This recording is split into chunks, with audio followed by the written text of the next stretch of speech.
Today I'm reacting to really bad Shopify stores, and I'm giving you some quick and easy tips along the way to improve your store and actually make sales. And make sure you stick around until the end, because I also want to tell you how to get more people to come to your website from social media. Let's jump in. The first store I'm looking at is right here on my screen. It's called King Street Orchard.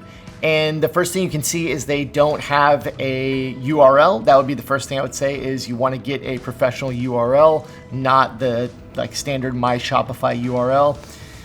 But what can I say about this store right off the bat? I see some pickleball stuff. I see this Apple. I'm not sure what this is. I'm not sure what the niche is. I don't really know what this brand is. The King Street Orchard name doesn't really relate to anything I'm seeing in the store.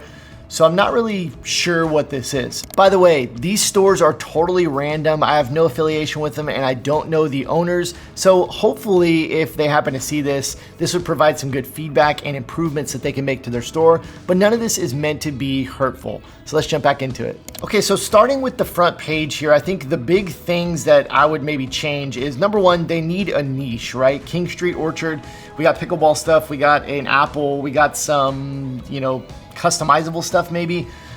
They need a niche. That's the biggest thing. The second thing is right here on the front page, we don't know what this store is about. We really don't know what they stand for. If we really don't even know what they sell, if we scroll down, we do see a little bit of a explanation. It says King Street Orchard, a hidden gem, a wide selection of unique patches, apparel, journals, and more.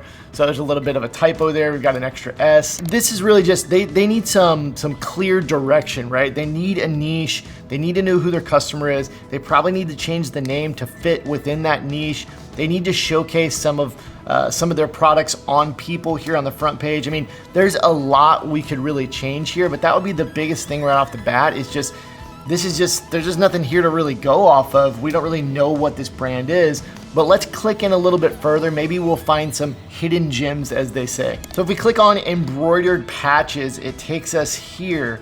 And so there's a lot going on here. So we've got some embroidered patches. These are totally random as far as the niche goes. They're just kind of all over the place. We got basketball stuff, we got fruits, just all kinds of stuff. We've also got this really, really long explanation here at the top, which is not necessary. Maybe they're trying to do this for SEO, but this is just not necessary. And this is a conversion killer. We have this term in marketing called above the fold, and it's basically whatever you're showcasing at the top of your pages before people have to scroll. And you generally want to put the most important things up there, like really impactful imagery, call to action buttons, those kind of things. So when you have a page like this that just has a bunch of text that's really not needed here at the top of the page, it really kills your conversions and it hurts the store overall. The next store I'm reacting to is called funtoweardesign.myshopify.com. Again, they don't have a domain. I'd always recommend that you have a professional like .com domain, or at least maybe a .store, something that's a real domain. So that's number one. Second thing is they don't have a logo. They're just using like a stock text here inside Shopify. Again, they've got like all their products just right here on the page. There's really nothing saying what their brand is about or what their niche is or what they sell. They really don't have any images of people wearing their designs, which is always something you want to consider. Another thing that I would point out is that I've got my zoom at 100%, and these products are extremely small on my screen. So this might look a little bit different on mobile, but if I were to look at this on my desktop like I am here, all of these designs are way too small for me to even see what they're about. So I'm not gonna click on anything because I don't even know, I can't even tell what these designs are about because they're so small. So this store owner might want to trim this down to maybe only 2 or 3 products per line, so that they'll be a lot bigger on the screen. So that's something else that I would definitely change. As we said with the last store, similar to in this store, they really don't have a defined niche. They're kind of selling everything. They've got a couple different sports niches here, hockey, football, baseball, but then they go into pop culture, holiday, heavenly shirts. They really don't have an identity. They don't know what their niche is. One thing that I do like, with the exception of this candle right here, is that they have Since 2019, I've been helping people just like you start, grow, and scale profitable online apparel and print-on-demand businesses through my program called Shirt School. If you'd like to learn my 3-part shirt school system that has helped these people grow their sales or start their businesses and get off the ground and create 6 and even 7-figure online apparel brands, I want to invite you to go over to shirtschool.com and watch my free 60-minute masterclass where I break down the keys to the Shirt School system and tell you a little bit about how you can become involved with Shirt School and become a part of it. So just go over to shirtschool.com to watch that class on demand. One thing that I do like, with the exception of this candle right here, is that they have a really high quality mock-up that they're using across their designs that does look really clean on the page. If we click into the product page right here, there's a lot we can improve on the product page. But what I want to point out here on all of their product pages is that they're using the standard print-on-demand stock product description. This is something that you always need to rewrite, you always need to improve, because these stock descriptions are really, really bad. They're really general, and there's a ton of information you don't need here. So when you're writing product descriptions, you always want to focus on the benefits and not the features. A feature would be this right here, 4.2 ounce per yard squared, 142, like that's a feature that no one cares about. What does that mean? Is it heavyweight or is it soft? Is it light? Is it thin? You want to let people know in terms that they can understand what to expect with this t-shirt. The next store I'm reacting to is called Very Clever T-shirts.myshopify.com. This one's wild. They've just got all kinds of different designs here. When you land on their front page, again, they don't have a logo, they don't have a domain, there's not any images of people. They've just got a bunch of random designs. They've got like political designs, they've got some copyright infringing designs. It says just about everyone is making t-shirts these days with some weird lettering here, capitals, but to my knowledge, I'm the only one making B shirts, okay? B shirts are fun, unique, and alphabetically superior to your ordinary t-shirt. I don't even know what that means, because I see a B shirt, which is cool. If it was in the B niche, I think that would be great. But I don't know what that means related to any of these other designs. Another thing I want to point out is that their pricing is really, really low, way too low. I assume they're using print on demand. And if they are, $19.50 or $18 is not going to provide much of any margin. Even if you're having these screen printed, there's no reason to sell your t-shirts at that low of a price. Somewhere between $27 and $32 is what I recommend. Another thing to point out on the product page here is that I always recommend that you have a bold add to cart button that really stands out. Now, one thing this store is doing well is that they only have one call to action. They only have this add to cart button here, which is great, but we want it to be a bold color that really stands out, so they could definitely make an improvement there. Another thing I just noticed is that they have a ton of color options. We always want to limit our color options to about 3 to 5 maximum. We don't want to overwhelm the customer with too many color options, and generally what you'll see is that 1 or 2 colors will dominate your sales, and most of your sales will just be those couple colors. And so if you can trim down the colors to just the best looking colors, you will get more conversions because you'll lessen confusion, you won't have as many options, and it will be easier for people to buy. For example, if we click on the pink color here, you can see in the mock-up that this yellow or gold color on this pink shirt is really, really bad. This isn't something you want to showcase on your website because this isn't a color that customers are going to want to buy. So there's no point in having it there. It's just lowering your conversion rate. The last store I'm reacting to is called 10 Fitness.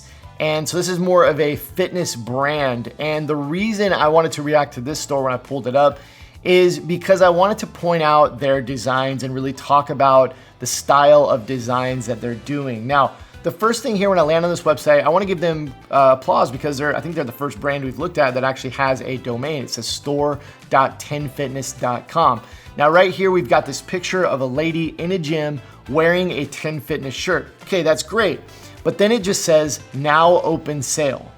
So we don't know at all what this brand is. Like we know maybe it's a fitness brand, right? That's in the name. So we know it's a fitness brand. We see the fitness t-shirt here, but there's not a mission statement. There's really nothing here that tells us more about the brand. It just says now open sale. So I'd like to improve that.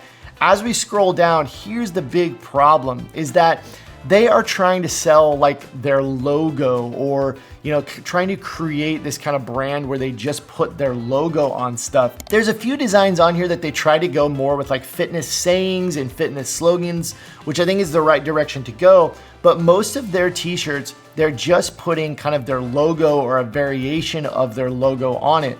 The big thing here is when you're starting an apparel brand, it is very hard to sell your products when you're just putting your logo on those apparel products, because when you're starting, no one cares about your logo. No one cares about your brand.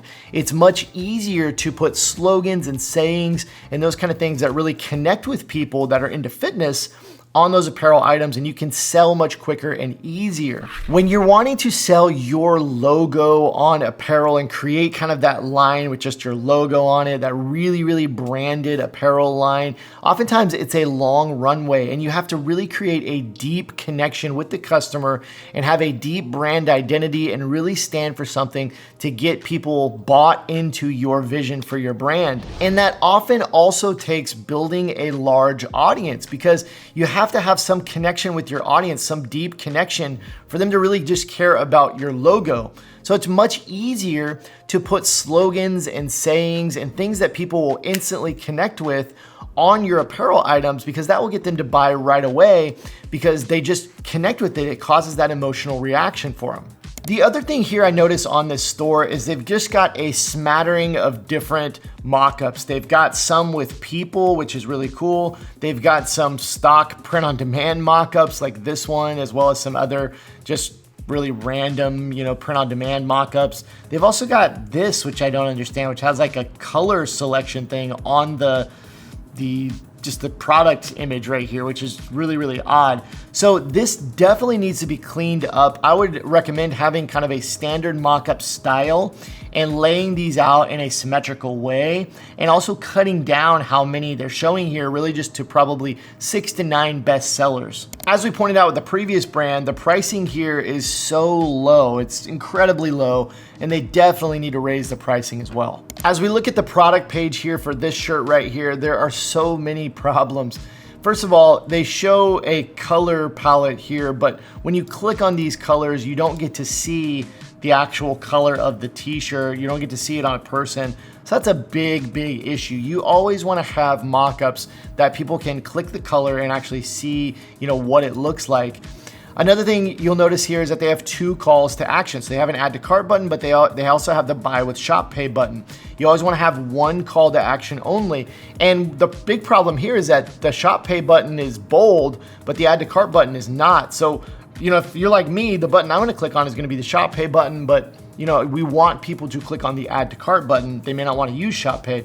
So we want to just direct people to 1 call to action. They could also use a lot of help in the product description category. There's really nothing to really say good about the product description. It's just a very generic, almost AI feeling product description. Probably came from a print-on-demand provider. And then the other thing I would point out on all of these brands that I want to just put out there is none of them had any reviews.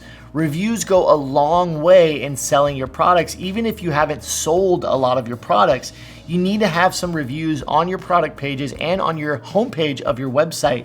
The statistic is that over 90% of consumers read reviews before making a buying decision. So it has a huge impact on your sales, and I would always recommend that you have reviews. Just to wrap up some of the things we saw today on these brands that you can take back to your brand. Number 1 is have a clearly defined niche. We noticed on many of the stores today that they were trying to sell in all different niches and categories, and you need to pick one and you need to focus on that niche. That will go so far in clearly being able to connect with your customers, and they know exactly who you're catering to and what you sell, and this will heavily increase your sales. This is the foundation of everything. We saw that a lot of stores didn't have a domain like a .com or a .store. We saw that a lot of stores did not have great mock-ups. This was a big theme of the stores today.